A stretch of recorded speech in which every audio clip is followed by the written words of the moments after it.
Hi, everyone. Question for you. How do you tend to deal with those difficult emotions of jealousy and envy when you think about the creative community? So, for example, do you celebrate when you see other creatives in your field and area having wonderful news? Do you scroll by that news and Instagram and feel kind of upset inside? Or if you give them a like or a heart, do you do it really half-heartedly? Envy and jealousy and those difficult emotions, we're bound to meet them on the creative path. But I have found that we don't often talk about them in honest ways and talk about how they might impact us.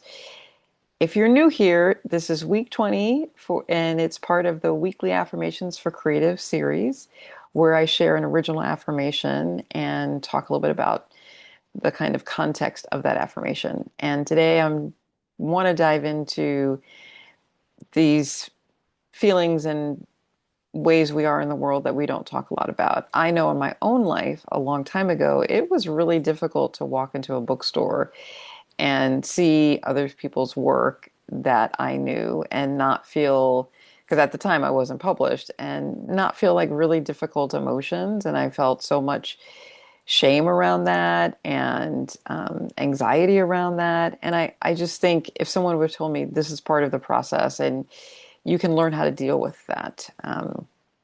The affirmation I'm going to share with you, I think, is really helpful. I want to share with you before that, though, this amazing book, old book, Writing Past Dark: Envy, Fear, Distraction, and Other Dilemmas in the Writer's Life. And I think this question about envy and jealousy, I'm talking about it from the writing perspective, but this is what all creatives face in any discipline. So the book is by Bonnie Friedman, and she goes into tries to have us think about some places that are difficult in terms of our emotions. And I just want to read you a little bit from the first page. It used to be like a fever with me, a compulsion, a madness to go into a bookstore, head straight for the brand new books, flip right to the back of the jacket, and see if the author was young or old, my age, or even rats younger. Envy is a vocational hazard for most writers. It festers in one's mind, distracting one from one's own work, and at its most virulent, even capable of rousing the sufferer from sleep to brood over another's triumph. Envy is the green-eyed beast. And she goes on to talk about, how we might deal with that as writers and the ways in which we can be honest about those challenges. And I think it's really important that we spend some time being self-reflective about some of those emotions so that we can really celebrate the people in our community who are doing well. I think that's so important. And today's affirmation is a wonderful way to anchor in what we would like to do more of. So, for those of you new, I say the affirmation 3 times. So, today's affirmation is it's a two-parter. I rejoice in the accomplishments of my writer friends. This goodwill comes back to me 100 times. I rejoice in the accomplishments of my writer friends.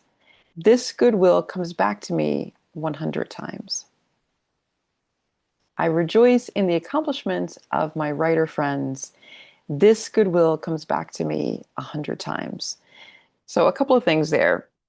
One, if you're not a writer, like I said, you can always adapt the affirmation for what feels best and right to you. This idea of like we really want to rejoice or celebrate and embody that positivity, I think, is so powerful.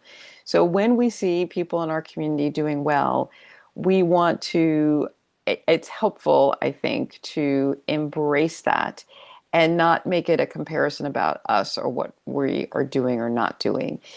I think envy in the bigger scope can, if you're always envious about things, it maybe can give you some information about what do you need to course correct, right? Are people doing things that seem to be leading to outcomes that you need to do more of, right? So it can be helpful in that way. But ideally, we get so much juice. Like, and there is this idea that when we embody that energy that we want, it comes back to us, right? And gratitude, I find, is something that really amplifies our own intention and energy in the world. So we're excited, we're rejoicing, we're trying to not feel those feelings of somehow comparison and belittlement and diminishment when we think about ourselves. So when we see someone else doing well, another writer who is just got a book deal or is being has a great book review and they're posting about that, that first part of the affirmation, I rejoice in the accomplishments of my writer friends. And do you feel like how that just saying that gives you a boost, right? As opposed to, you know, a different way, like our body language feeling very different. So that's the first part of the affirmation. The second part, this goodwill comes back to me 100 times. Now, that is an incredible power, right? Anything good coming back to us 100 times, that's pretty powerful. So again, affirmations about how do we help with our mindset that will allow us to do more of the work we want to do in the world. So I really encourage you to try this one out for yourself. And while you're doing it this week, notice. So if you're someone who tends to say something negative about yourself, let's say when you see someone else's good fortune in your creative field, notice that. So try to interrupt that pattern either by just saying, noticing, right? Taking a little bit of distance from the active mind and being kind of the observer, right? So notice how you feel, notice what you might say, and if you can, interrupt that with an affirmation. So if you tend to say something negative to yourself about someone else's accomplishment, notice that and maybe try an affirmation to interrupt that, either this one or something else. So I'd love to know how this lands for you. This is a helpful space. We're a community, so if you want to say something about envy and or jealousy or things that you have worked through related to that in terms of your creativity and other people's creativity, please put it in the comments. Share that, and we'll have a conversation. And also, if you've enjoyed this video, please like it. It helps all of the algorithms, as you know, and or subscribe to the channel as I do this every week and provide other tips and tools for creatives around affirmations, decluttering. Check out my links in the description box in terms of being part of my community. Love to serve you and help you. And let's this week really rejoice in the accomplishments of our writer friends and others and let it come back to us 100 times. Okay. See you next week.